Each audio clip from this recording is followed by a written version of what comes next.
Привет, друзья! Сейчас прочитаю, как он называется. BPR2S. Что это он такой? BPR2S. Короче, ребят, это пульт очень похожий на G10S Pro. И знаете, вот я сейчас тут как раз клацаю, смотрю на него. Но у него есть огромное количество преимуществ по отношению к пульту G10S Pro. У него раздельные кнопки, у него есть инфракрасная панель на 5 кнопок, изолированная для обучения для телевизоров. Есть аэромышь с 6-осевым гироскопом, есть голосовая функция, он Bluetooth, еще и донгл 2.4 вот такой вот есть. Ну, короче, с обзором на канале Технозон, поехали.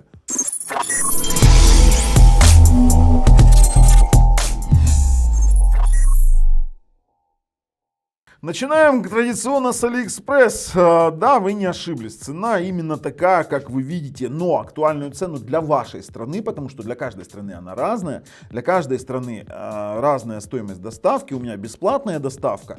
Ну вот в описании под видео ссылочка. Нажмите и увидите. Ну, плюс еще в закрепленном комментарии. Короче, ребят, дешевый пульт, очень дешевый пульт. Насколько он работает, сейчас посмотрим. Заявляется у нас производитель. Давайте посмотрим.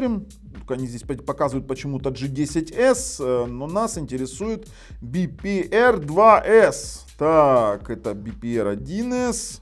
Как-то очень странно. Вот он, BPR2S. Очень классная тема. Это, кстати, продолжение вот именно G10S Pro. Они учли все недостатки, они разделили кнопочки. Теперь у нас кнопка назад и кнопка домой раздельны. У нас есть выделенная кнопка голоса, да, там у нас есть выделенная кнопка гироскопа. К ним очень быстро привыкаешь. При этом переобучить можно кнопку субменю через TV Quick Action. Очень неплохо. Сразу предупреждаю, на распаковке вы все увидите. Я вам сразу говорю, что голосовой поиск работает только на сертифицированном Android TV устройстве, либо, допустим, у которых есть поддержка, ну, допустим, у того же Югуса есть поддержка голоса через API Google Android TV. Вот таким вот образом, даже на чистом Android. То есть там это будет работать, но через Bluetooth, не через донгл. Через донгл голос, как они заявляются, голос работать не будет. Пульт шикарный в плане его цены. И вот его материалы, они соответствуют его цене. Я не скажу, что это топ-материалы, однако большой плюс то, что он матовый, он не пластиковый, вернее, он пластиковый, он матовый, я имею в виду, он не глянцевый, у него раздельные кнопки, но они громкие. Я пару раз покажу далее в обзоре, так что подписывайтесь, нажимайте колокольчик, чтобы не пропустить дальнейшие наши обзоры такие вот интересных пультов. Но мы уже переходим на распаковочку, ссылки на проверенного продавца в описании под видео, поехали. Так, смотрите, что к нам приехало. BPR2S Plus. Это такое себе логическое продолжение, по-моему, G10 Plus или Pro. Сейчас посмотрим, что он из себя представляет. 4 в одном. Они здесь написали и 6-осевой гироскоп, и 4 программируемых инфракрасных кнопки, и Bluetooth 5.0, и 2.4 донгл. Давайте вскрываем, смотрим. И, наконец-то, это формат G10 Plus, но только у нас, наконец-то, это отдельные кнопки, а не цельная резиновая пластина. Сразу говорю, инструкции никакой нет. Инструкция доступна по QR-коду. И если вы сосканируете по QR-коду, то мы получим инструкцию просто-напросто у себя в смартфоне, что очень и очень удобно. Смотрите, это у нас кнопка меню, это кнопка домик, это кнопка голосовое, это кнопка delete, это включение-выключение гироскопа, кнопка назад. Громкость, есть у нас навигационное кольцо, включение и кнопка ОК. Включение-выключение звука и 4 программируемых кнопки по инфракрасному. Для того, чтобы запрограммировать инфракрасный режим, зажимаем на 8 секунд кнопку и просто-напросто потом подносим другой пульт и нажимаем кнопку, которую хотим перенести в этот пульт. Никакой подсветки здесь, к сожалению, нет. Есть 2.4 донгл, работает от 2 батареек 3А. Включается просто, и ни о какой подсветке идти речь не может. Ее здесь просто-напросто нет. В целом пульт неплох, он матовый, марким он не будет. И то, что здесь есть инфракрасная опция расширенная, даже очень и очень неплохо. Давайте так, будем подключать уже его. Что у нас тут есть? Подключение, обучение, пейринг. Можно регулировать скорость мышки. Короче, нормальный себе такой пультец. Переходим. Ну что, я подключил данный пульт. Подключил я его сначала через донгл. И мы проверяем полную работоспособность. И само собой сразу проверяю голос. Он не должен работать на донгле. Тестируем только на сертифицированных Android TV устройствах. Потому что вот максимальная должна быть совместимость с сертификатом. Вне сертификата будет работать все. Вот таким вот образом. Сразу говорю, голос работать без донгла не будет. Вернее, с донглом. Родной пульт отключен. Раз, два, три, раз, два, три. Он ничего не говорит. В данном режиме будет работать все практически, поэтому мы сразу отсоединяем этот дурацкий донгл, который нам не нужен, и будем тестировать уже в Bluetooth режиме. Для того, чтобы у нас заработал Bluetooth режим, нам необходимо провести кое-какие действия. Давайте мы сейчас перейдем в настройки, пульты, аксессуары, нажимаем «Добавить устройство» и выбираем «Назад» и «Ок». У нас заморгала кнопка, не кнопка, а диодик. Сейчас должно появиться у нас в меню доступных устройств. Так, появился он в меню настроечек, нажимаем подключение. И когда он начал гореть, главное нажать назад, и он сработает. Все, он подключается. То есть, если вы не нажали назад, он не подключится, потому что он отключится как невостребованное устройство. Отключаю родной пульт, сразу говорю. Теперь мы в режиме Bluetooth с вами тестируем его полностью, сразу же тестируем голос. Раз, два, три, раз, два, три. Сейчас он должен сказать: елочка, гори. Не сказал, козел. Ладно, но голос заработал. Держать кнопку при голосовом поиске не нужно. Теперь навигационные кнопки работают, достаточно громкие, как я уже говорил, клацающие.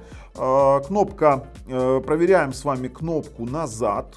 Давайте зашли. Проверяю в YouTube, там просто наглядно это видно. Там, если нажимаешь назад, то он переходит в меню назад. Если нажимаешь на домик, то переходит сразу на главный экран. Нажимаем кнопку назад.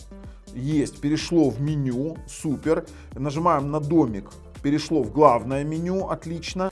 Теперь, так как у нас есть аэромышь, то мы нажимаем на аэромышь и пробуем работу кнопки назад на сертифицированном Android устройстве, сразу говорю. Не говорю, что оно будет везде так, но мы используем Xiaomi, нажимаем кнопку назад, и кнопка назад в режиме аэромыши работает, тоже хорошо.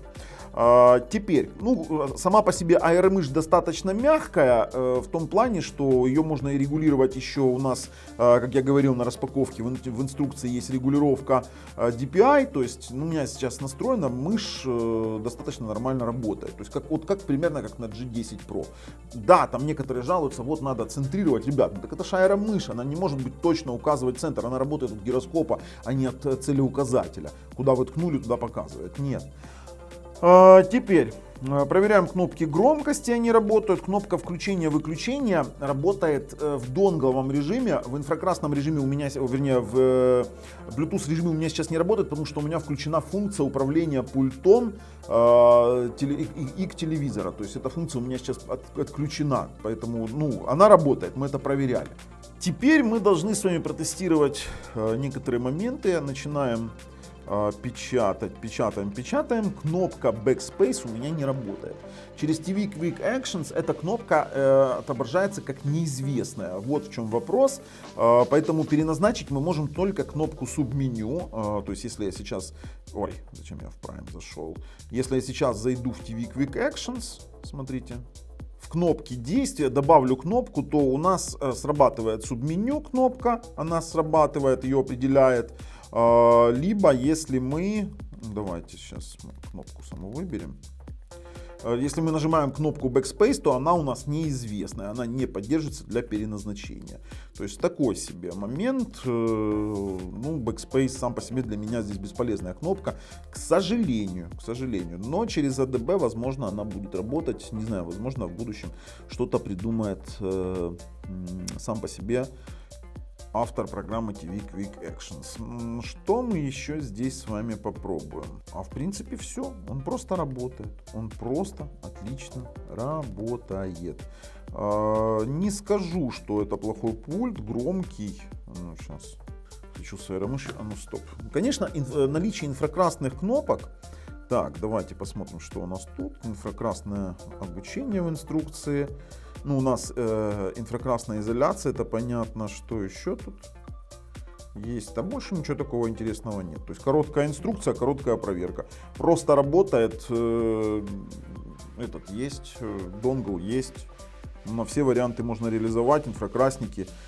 Слушайте, короче, ребят, я резюмирую. Я советую этот пульт, он неплох, но вы должны учитывать, что он соответствует цене по качеству материалов. То есть низкая цена, низкое качество материалов. Я не скажу, что это топ-пульт, как, допустим, у каких-то премиальных брендов. Нет, но он соответствует своей цене, и мне, честно говоря, не жалко получить изолированных 5 кнопок на ИК и плюс Bluetooth пульт с голосом, с аэромышью, с гироскопом. Ну, отлично. Ссылки в описании под видео, подписываемся. С вами был Бабл на канале Технозон. Пока.